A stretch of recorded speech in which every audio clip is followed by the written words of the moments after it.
Happen all the time. Back to the issue of health care reform now. A critical House committee brought up and voted last night on an amendment that, if passed, it appeared, may have allowed for taxpayer dollars to fund abortions. And it was right after that vote where the committee held a second vote on another amendment that eventually shot down the idea.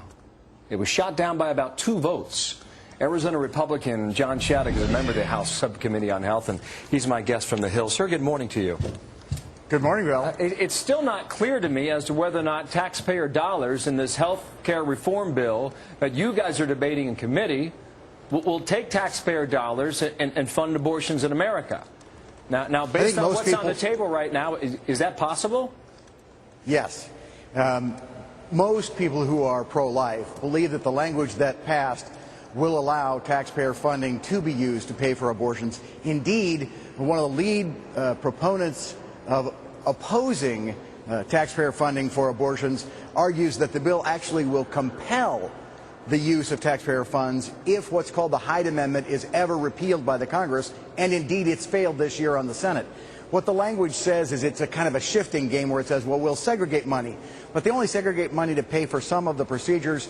Other taxpayer money winds up paying for the whole process. And using taxpayer money to pay for abortions is something that's offensive even to many people who are pro-choice. But so far that's alive in committee, you're saying?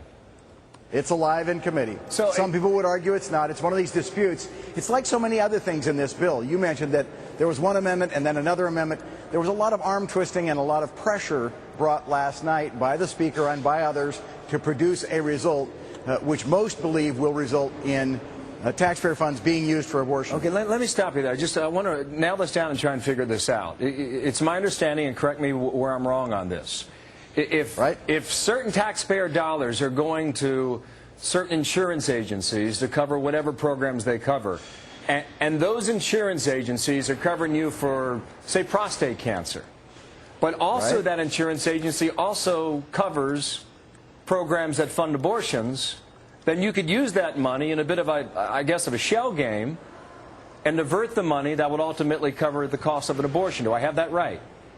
I think you have it exactly right. And even beyond that, there's language that compels the public plan to perform these abortions, but it claims it's going to do it with private money. But it's a shell game, much as you described, Bill. Are you satisfied with this? I'm not. I'm not satisfied with lots of things in the bill. You know, the President has said over and over again that if you like what you have, you can keep it. We offered numerous amendments last night to take the language out of the bill that says if you have a plan you like, you can't keep it, and that every one of those amendments were defeated. What the bill says is that every policy in America, whether it's an individual policy or an employer policy, has to change in the next 1 to 5 years. That means that even if you do like what you have, it will be gone. You won't be able to keep it. So if you like what you have, prepared to lose it, because last night they rejected every amendment to try to give you the right to keep the plan you have. Okay, so get back to this abortion deal, because a lot of people don't know about this, and who knows how they're going to react once they find out about it. Do you think a bill is even going to emerge from your committee? I mean, wasn't this the same committee some 15 years ago, during the first push for health care reform, that never produced a bill in the first place?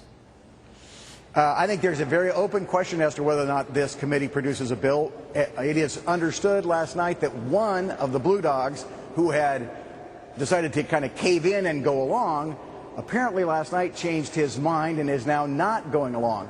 If it gets out of committee, it will squeak out of committee this afternoon, I think without a full and honest debate, and I think that the members who vote for it are going to get blistered. There are provisions in this bill that will do real harm that haven't even been discussed in committee yet. So I think it's very much up in the air. Why do you? The Speaker is determined to drive it through no matter what. Why do you say that those who vote for it will be blistered? By whom? Well, I think the pro-life movement and people who think it's wrong to force the use of public funds is going to be upset. I think seniors who've seen language in the bill that suggests that they're going to be counseled at the end of life to just kind of go away are going to be upset. Indeed, seniors are being very upset. I understand AARP members are being called and told to call Congress and say they support the bill. They are in fact calling my office and say they oppose the bill. I think there are going to be union members who figure out that this bill actually continues to hurt them by saying that they don't have any remedy when a plan wrongfully denies them care. There are so many bad things in this bill and so much language. I think it's going to be a very interesting August. John Shadegg, thank you for your time, and we'll follow it from here as we always do. Thank you, Republican out of Arizona.